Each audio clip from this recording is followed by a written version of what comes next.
This is the Horse Radio Network. This is episode 378 of the Dressage Radio Show on the Horse Radio Network, brought to you by Total Saddle Fit, Kentucky Performance Products, and EcoVet.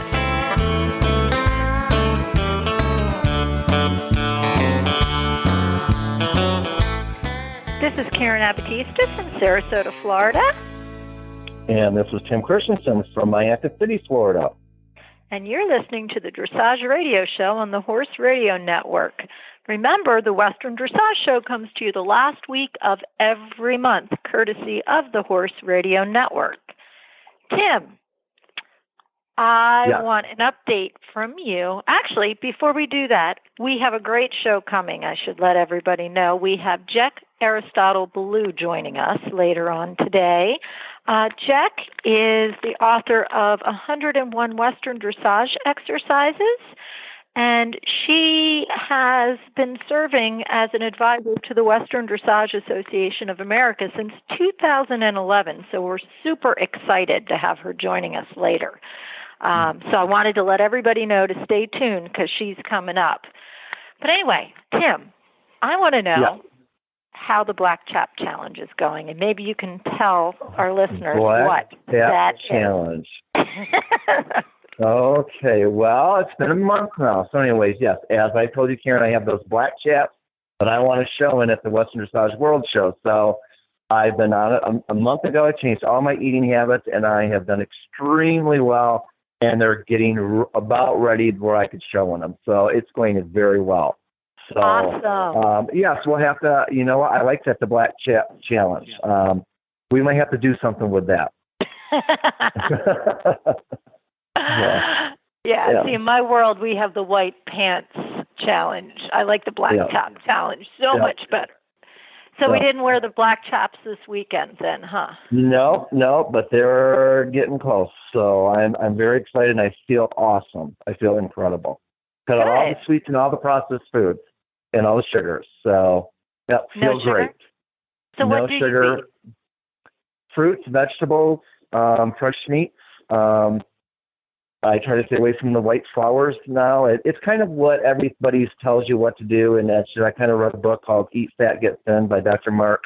I can't remember his last name, but it's a great book, and it just really just kind of shows you the benefits of eating really healthy food, and not only eating healthy food, but eating quality food that is like organic and is fed well with the appropriate things. So it's very exciting, very encouraging, and I feel, like I said, like $1 million. So, nice. Well, you know, we spend so much time and effort thinking about what we feed our horses. Like, I know I am totally into making sure my horses have the right vitamins, supplements, nutrition, and I'm not nearly as good about feeding myself. Yes, and the quantity. You know, remember, I used to work years ago, I worked for Hill's Pet Products and sold the science diet and the prescription diets. And one of the things was we can also control the quantity and the amount.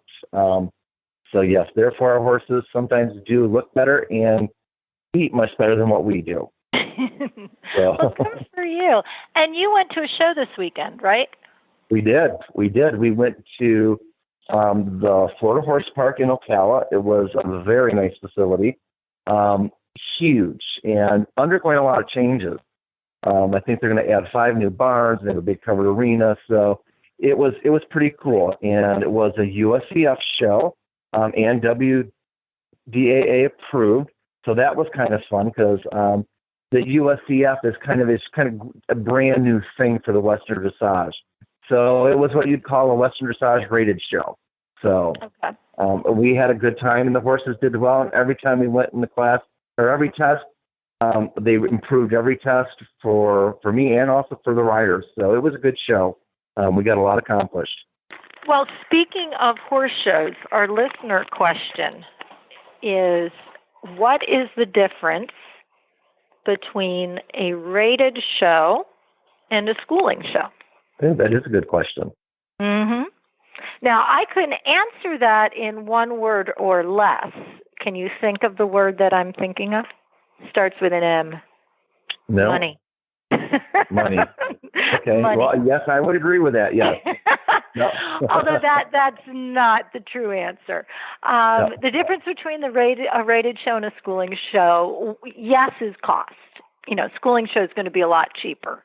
And it's also about memberships. With rated shows, you need to have USEF memberships, WDAA memberships, depending on the organization.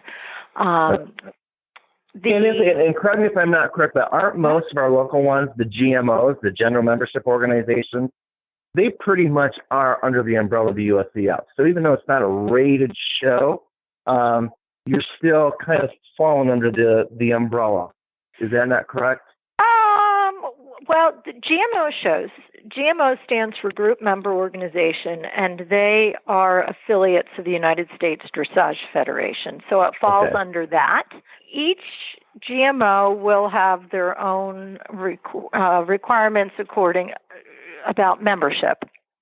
And they'll have their own awards programs that if you are a member of that GMO, you may be eligible to participate in. Your GMO Western Dressage classes are automatically qualified for some state programs, such as the WDAFL, Western Dressage Association of Florida.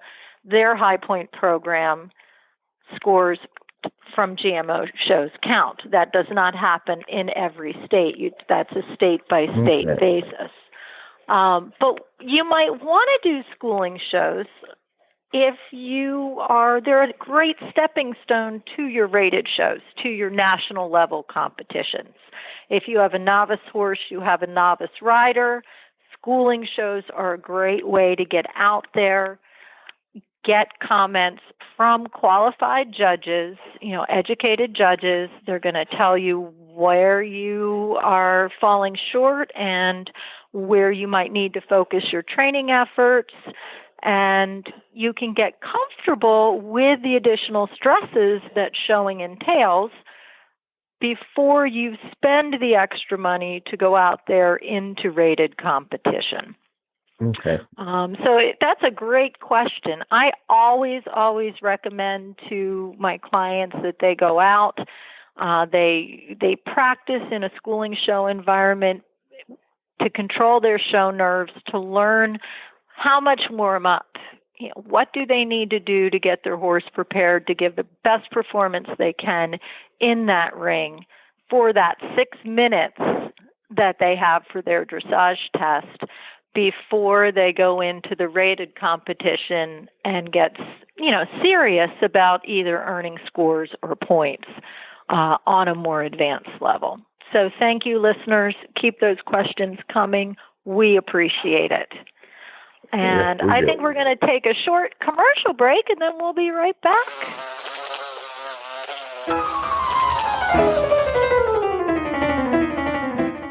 Wouldn't it be wonderful if your horse could enjoy a zone of repellency from pesky flies? Well, he can with EcoVet. EcoVet is an entirely new type of fly repellent that is safe for horses and those applying it, offering a real alternative to toxic pesticides like pyrethrins. EcoVet confuses an insect's normal directional ability, the bug's GPS, if you will. So if it can't locate your horse, it can't bite your horse. Dr. Wendy Ying from the Driving Radio Show has been using it in South Florida, also known as the Jurassic Park of biting insects, and she just loves it.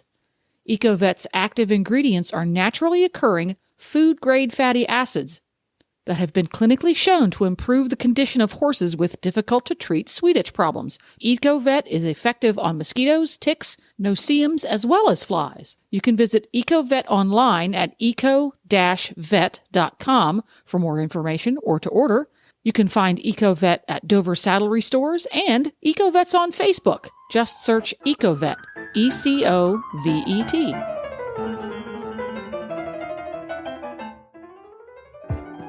She had waited all her life for this moment, dreaming about it since she was 10 years old. The trailer ramp touched the ground. He whinnied as she backed him out, swinging his head around to get a good look at his new home. His coat gleamed in the sun. Her love had arrived. She was breathless. He was beautiful.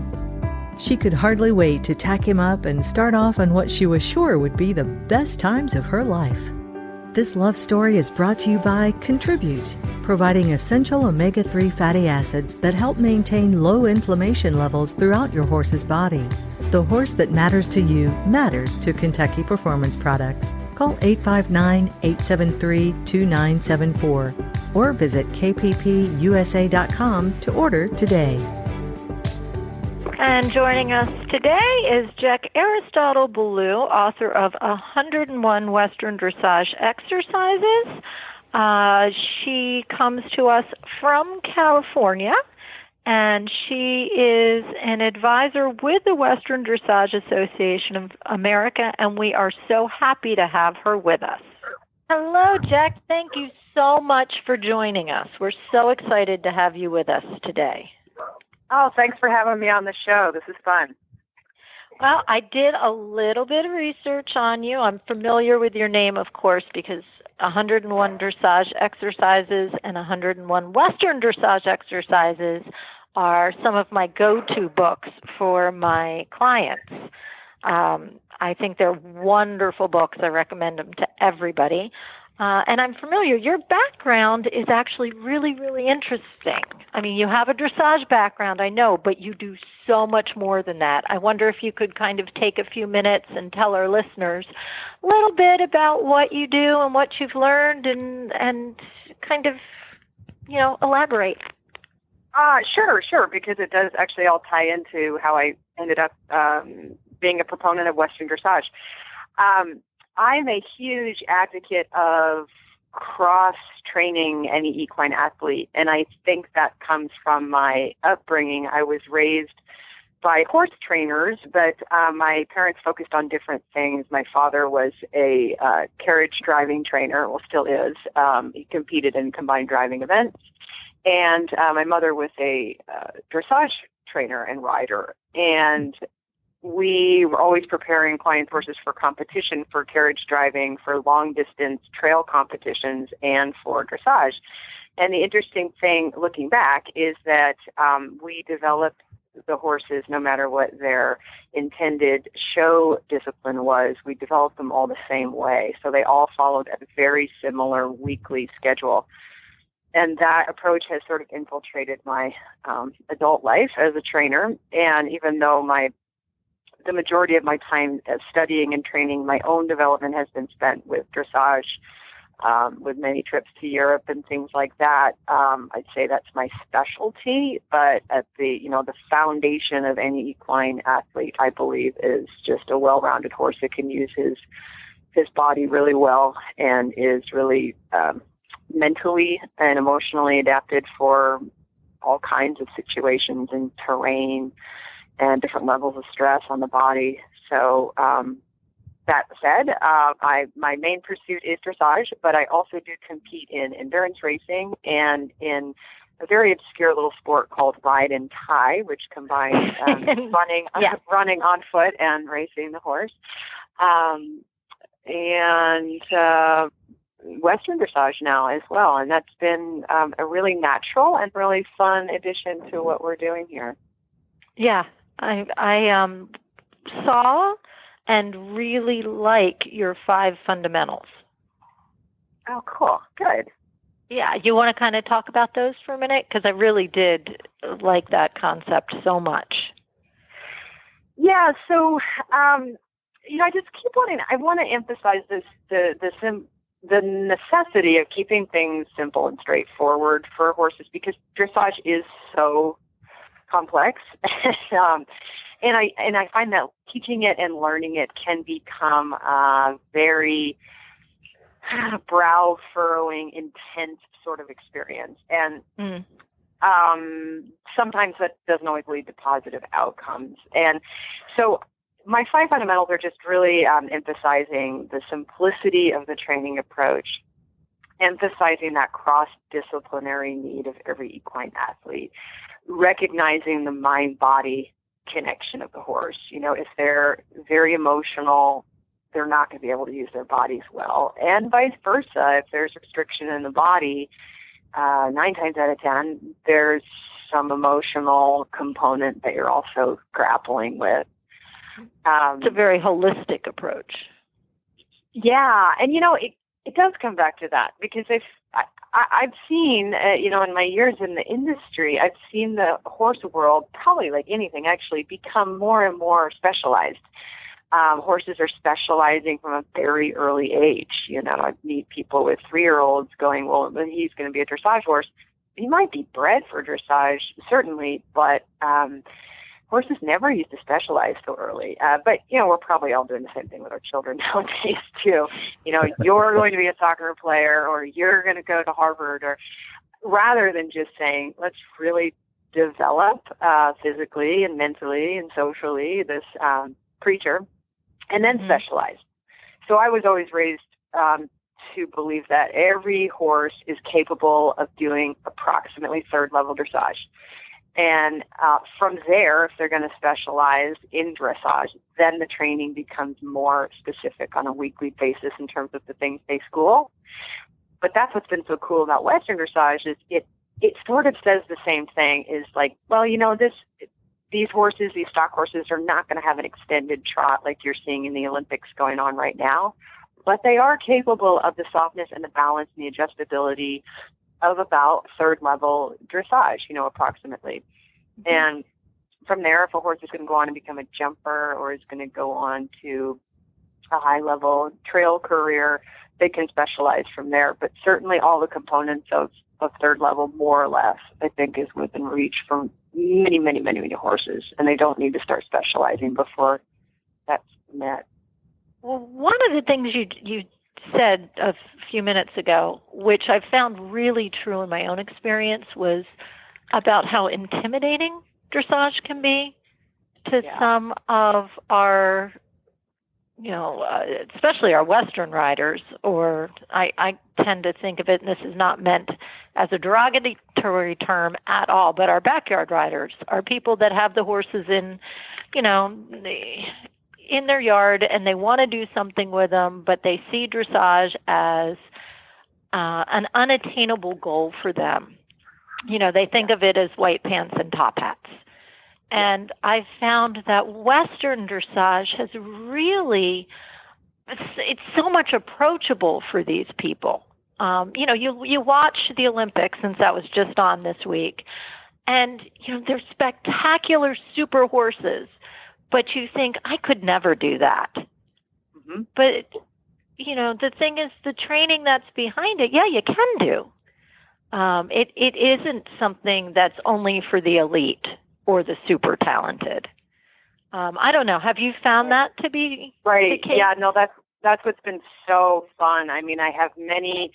I think the shows that are cropping up for Western dressage are fun and worthwhile. But I will say that when I travel around the country and do clinics, the vast majority of students I'm working with I don't think have any intention of showing at Western dressage. They might eventually, but that's not why they're there. It's these trail riders, these recreational riders, these, Western riders that have never previously shown up at a dressage clinic or come to me for a dressage lesson, but suddenly there's this place for them where it's okay to show up. And I love it, and I kind of rib them a little bit and say, well, I'm the same, it's the same me. I've been here for years doing dressage lessons.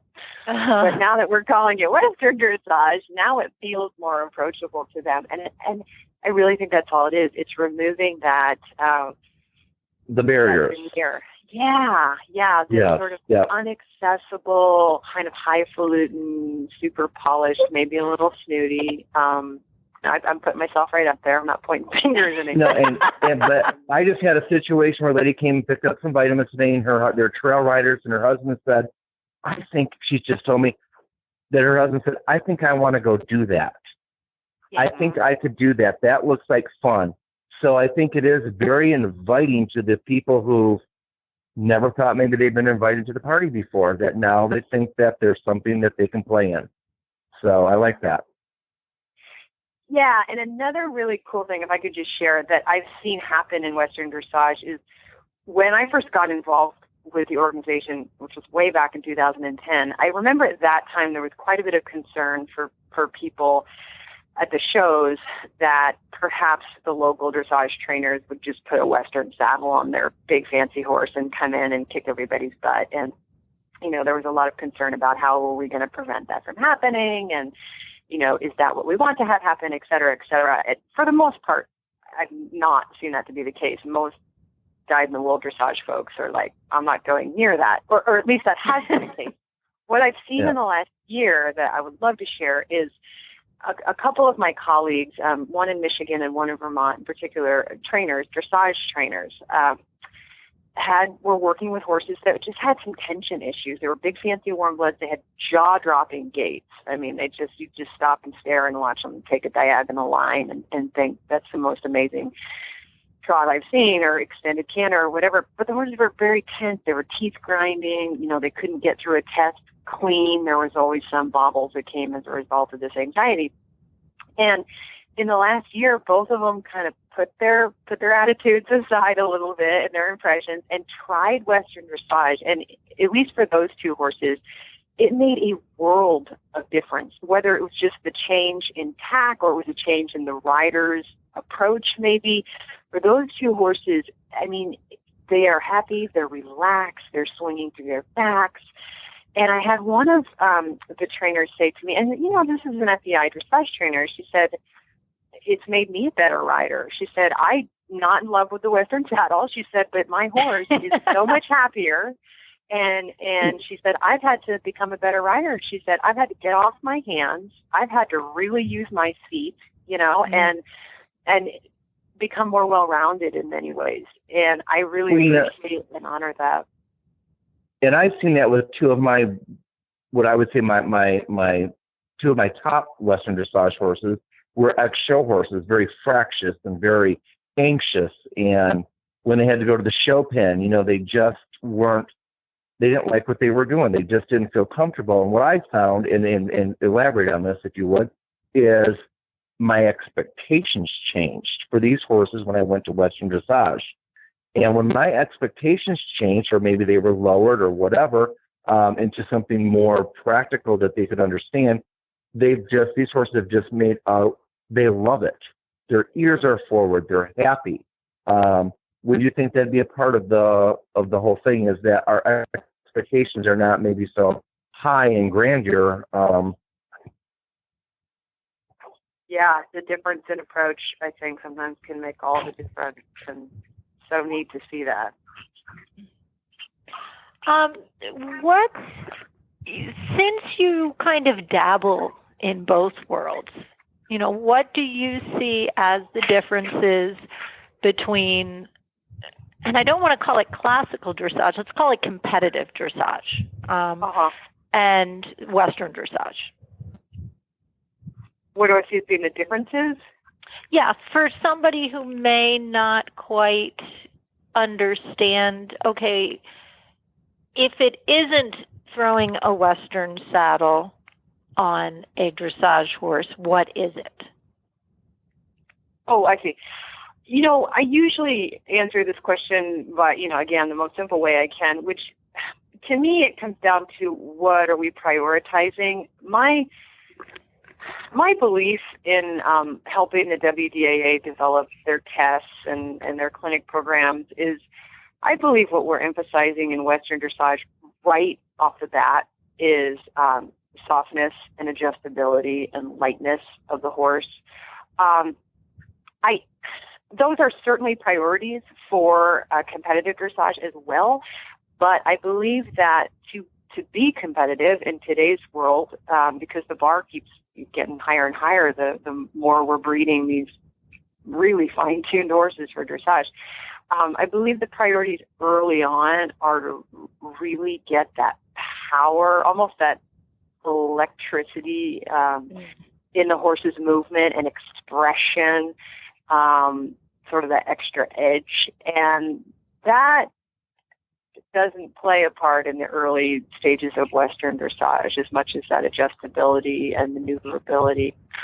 I always ask myself when I'm watching a horse move, whether it has an English or Western saddle on, could that horse go work a gait, with the rider, negotiate a gait on the trail? Could it get up and down a hill? Could it maybe separate a cow or a horse that's gotten loose on the trail? I mean, to me, the answer has to be yes for all those questions for a Western dressage horse, because we are saying, hey, this is a Western horse with all the advantages of that.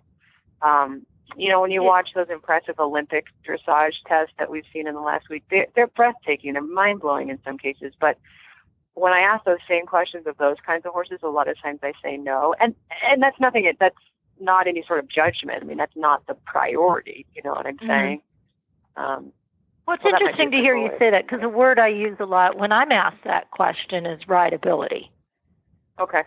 I think, and I was just curious to see how you would answer it, because I totally agree with what you said. And this is the Dressage Radio Show, so we have a lot of listeners that aren't really familiar with Western dressage. So it's important for them to understand both the similarities and the differences.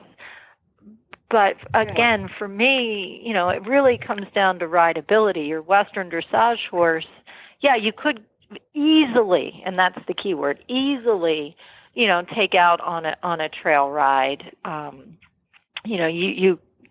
There's a comfort and I don't like to use the word safety, but they're just, Tim, you actually, do you remember one of the first dressage shows you went to with me, regular dressage shows, and you kind of looked at me and you went, these horses aren't broke. Seasoned. Yes. Yes, seasoned horses. But it's true. I mean, we emphasize the reactability so much and the sensitivity in some of our upper level, dressage horses, that we forget that that's way more power than your adult amateur rider can comfortably handle a lot of the times. Well, that's it. Yeah. And there's always just so much to refine and to work on in dressage. I mean, there's no end. That's the problem sometimes, is we can come out and just drill our horses day after day after day, unless, there is that healthy cross-training component. But I think you're absolutely right, Tim. And I think that that's what really has kept me committed to Western dressage. First of all, I've made this incredible network of colleagues and trainers that are just delightful horsemen and horsewomen that we can collaborate together. But the second thing is, I've been that dressage trainer that had wonderful moving gaits and horses that would go out and be competitive. But just as an example, when I moved to California, I'm from Vermont originally, but when I moved out here, I was riding a young Arabian stallion for a friend of mine who was this kind of cowboy guy that I shared the barn with. And he had to go out on some hot date or something. So he asked me to ride his horse for him. And I put the bridle on, and his tack was all falling apart. I remember he had this bridle that was kind of falling apart. I saddle the horse up, and I go in the arena. Oh, that's like Tim's tack room. yeah, okay. So you're familiar. And I'm riding around here, and it's dark at this point. It's night, but there's lights in the arena. And there's this 4-H group in there riding around, these little girls on their ponies. Well, the Arab stallion shakes his head, and this bridle that's falling apart anyway falls off his head. So now I'm kind of trotting around on the stallion with the bit kind of banging around his knees, and I panic and freak out, because in my mind I'm used to what would happen if I were on one of my horses in this moment, and I knew that I'd be kind of in trouble, like I'd have to do some flying dismounting. So I kind of froze up, and I'm looking around, and this other cowboy guy I was like, oh my God. And this cowboy guy looked at me and he goes, well, just say, whoa. That was a novel thing. It was novel, right? And I was like, whoa. And that horse stopped. So the point is, he knew to listen to his rider. He knew to whoa. He knew softness. He didn't need that bit. And it just really highlighted for me exactly what we're talking about, which is rideability. Yes. So, Jec, if somebody wants to learn more about you and possibly find your books, I know you have a new one too, right? The new improved 10-day conditioning, is that what it is? 10-week conditioning manual. Where would they find them? Where should they go? Yeah, so you can find the equine fitness books and the exercise books on my website at jecballou.com. And then I also have a Facebook page, which is just my name, that has a lot of horse fitness tips that post weekly. Excellent. Well, I, for one, have thoroughly enjoyed our conversation. I would love to have you back on our show again. Thank you so much for joining us. And remember, just say whoa. Thank you so much. It's been fun.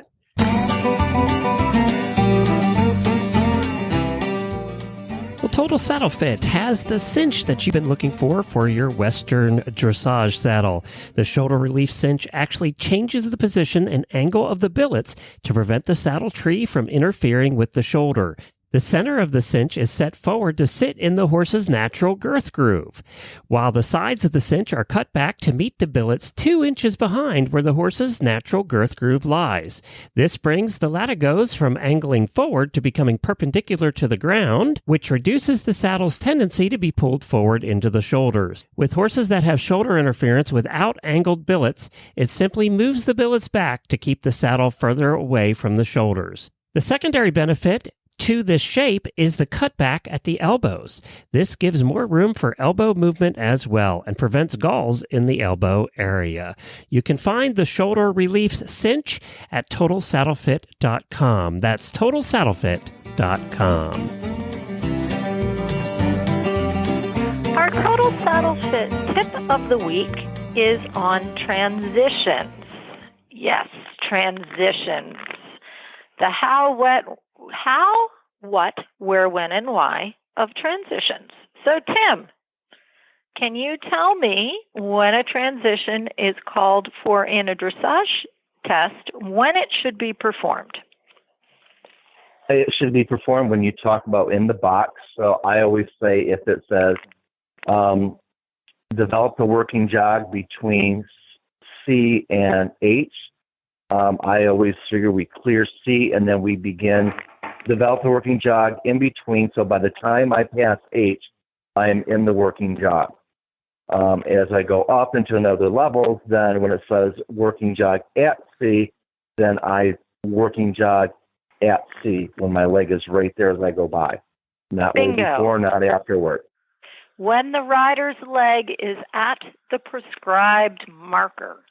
So when your leg is at C or A or whatever the letter is that's called for in the test, that's when your horse should make the change of gait. Now, if you're on a diagonal, the transition is made when the rider's leg is at the letter at the end of the diagonal. So that means if the test calls for a change rein HXF, you change your posting at the end of the line, not over X if you're, for instance, in a posting trot, because posting is allowed in Western dressage. So what exactly is a transition? Transitions are changes of gait from walk to jog, jog to lope, walk to halt, or they can be changes of pace within a gait. So that could be your lengthened stride from your working gait. Why do we do transitions? A couple different reasons. One is to establish the go and whoa, that our horse moves quickly off the leg and comes back when we ask him to. And in doing so, we're kind of building up the hind end of our horse. We're building up his engine, and we're building up reactivity to the aids. So one of my favorite exercises to do with my students and in clinics is kind of the pick a number exercise. So I'll ask them to pick a number between, say, 5 and 10. So pick a number, Tim. 7. 7. Okay. So you pick 7. So I'll ask you to do 7 strides of walk and then 7 strides of jog.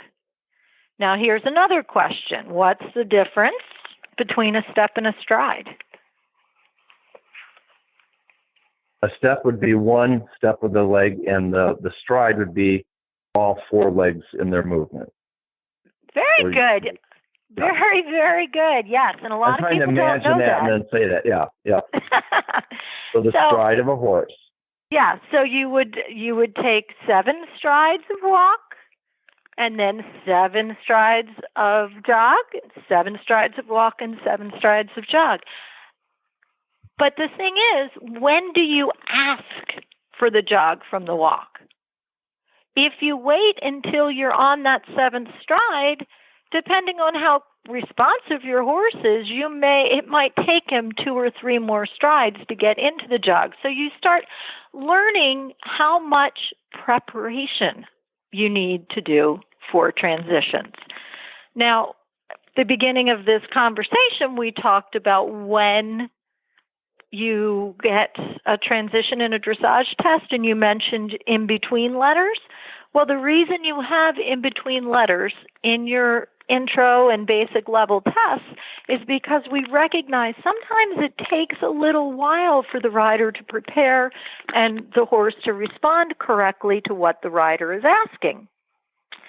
So with some horses, it may be, pretty quick. You ask, boom, they respond.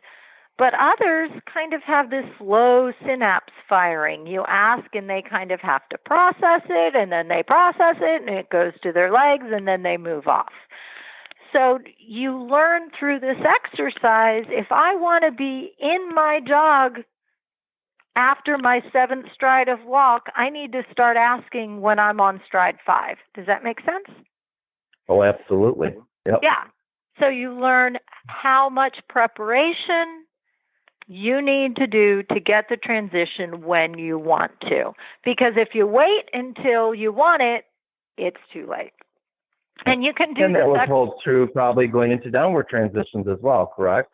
Exactly. So if you want to be walking after, by count 7, then you might have to start, asking him to come back and suggesting to him about walk way back at 5, or depending on how much engine you have, you might start asking for the walk, 4 strides before you want it. It's all about preparation. Prepare. Lynn Palm has a wonderful thing that she uses in her clinics, prepare, position, cue. Prepare your horse, position your aids, cue the horse. Another trainer, Matt McLaughlin, ask, tell, demand. Almost every trainer that I've worked with, they have this series of clear communication, a way of setting your horse up, asking for what you want, and then making sure that they deliver as expected. And if you do this, you can do it walk, jog, lope, jog, up, down, in between, more jog, less jog, lengthen, shorten. Pretty soon you start shortening that reaction time, and you can get crisp and clean transitions almost immediately off the aids. Because the goal is we want light, we want responsive, we want harmony, we want partnership. So remember, you can learn more about Western Dressage by visiting the WDAA website at westerndressageofamerica.org. My website is KarenAbatistadressage.com, and you can learn more about Tim at trainingfor life.com. And for those of you who might be wintering down in Florida, visit thesunshineclassic.com to learn about shows in Florida where you can go out with your horse and meet some like-minded Western dressage people. Reese and Philip will be back next week. And until then... And remember, folks, it's all about the journey. Enjoy your ride.